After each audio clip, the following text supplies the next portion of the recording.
অপরূপ রূপে সেজেছে এই বিল। যতদূর চোখ যায় দেখা যায় শাপলা ফুলের লালচে আভার হাতছানি। আবদ্ধ পানিতে এভাবে সৌন্দর্য ছড়াচ্ছে বিল। মাঝে মাঝে সাদা ও বেগুনি শাপলারও দেখা মেলে। এর সঙ্গে যোগ হয়েছে ভাসমান কচু ফুলের সাদা আভা, যা এখানকার সৌন্দর্যকে বাড়িয়ে দিয়েছে বহুগুণ। এত রূপের সমাহারে শাপলাকে কাছ থেকে ছুঁয়ে দেখতে চান কেউ কেউ। যতটুকু কাছে যাওয়া যায় শাপলা ততই কাছে টানে নিজের সৌন্দর্যের আকর্ষণে। তাকে ছুঁতে গেলে নামতে হয় পানিতে, ভেজাতে হয় জামা। তবুও ভ্রমণ পিপাসু মানুষ প্রকৃতির এই অপরূপ সৌন্দর্য উপভোগ করতে বিন্দুমাত্র ছাড় দিতে নারাজ। স্যান্ডেলিনা সো, রূপচর্চায় আভিজাত্য। তাই ভ্রমণ পিপাসু মানুষ এই বিলের সৌন্দর্য উপভোগ করতে দূর দূরান্ত থেকে ভিড় জমাচ্ছেন। ময়মনসিংহের ত্রিশালের চেতুয়া বিলে শাপলা ফুলের এমন সৌন্দর্যের দেখা মেলে। সারা দেশের মানুষ অবশ্য এই বিলকে প্রথমে চিনত একটি গুজবকে কেন্দ্র করে।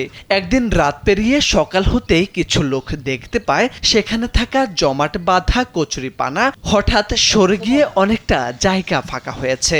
এটিকে অলৌকিক ভেবে কয়েকজন সেখানে গোসল করেন, আবার অনেকে পানি খেয়ে রোগ থেকে মুক্ত হয়েছে বলেও গুজব ছড়ান, যা সামাজিক যোগাযোগ মাধ্যমে ছড়িয়ে পড়ে।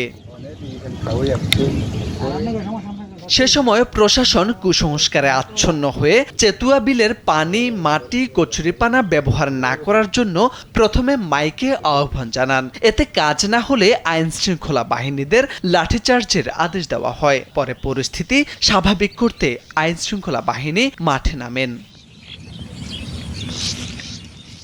বিলের সৌন্দর্য রক্ষায় এরই মধ্যে স্থানীয়ভাবে এই বিলের ফুল তোলা নিষিদ্ধ করা হয়েছে। তবে ঘুরতে আসা মানুষ এসবের তোয়াক্কা না করে ফুল ছিঁড়ে ছবি তোলেন। দর্শনার্থীদের আনাগোনায় সব সময় মুখর হয়ে থাকে বিলটি। চেচুয়া বিলের সৌন্দর্য নিঃসন্দেহে মনোমুগ্ধকর। এখানে আসলে লাল টুকটুকে শাপলা দেখলেই মন জুড়িয়ে যায়। শাপলা সাধারণত আমরা যা দেখি বিলে সাদা সাদা হয়, কিন্তু এখানে লাল টুকটুকে শাপলা, এটা একটা বিরল ঘটনা। আমাদের চেচুয়া বিলের সৌন্দর্য আমাকে অনেক মুগ্ধ করেছে। প্রতি বছর এই সৌন্দর্য ফুটে ওঠে। এই বছরেও অনেক ফুল ফুটেছে। আশা করি আমাদের এইবারও পর্যটক বেশি আসবে। আমরাও বিভিন্ন বিশ্ববিদ্যালয় থেকে এসেছি। বালুকা থানা থেকে আসছি বন্ধু বান্ধব সবাই মিলে একসাথে এই ত্রিশাল চেচুয়া বিল দেখতে। দেখে খুব ভালো লাগছে, খুব আনন্দ পাচ্ছি। অনেক পর্যটক পরিমাণ, অনেক লোক আসতেছে ও দূর দূরান্ত থেকে। আপনারাও আইসেন, অনেক ফুল দেখতে পারবেন। আমাদের এখানে আসলে অনেক ভালো লাগবে।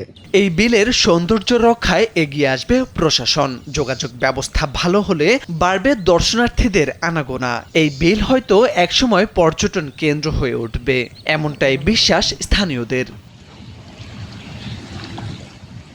মোরশেদ আলম, কালবেলা।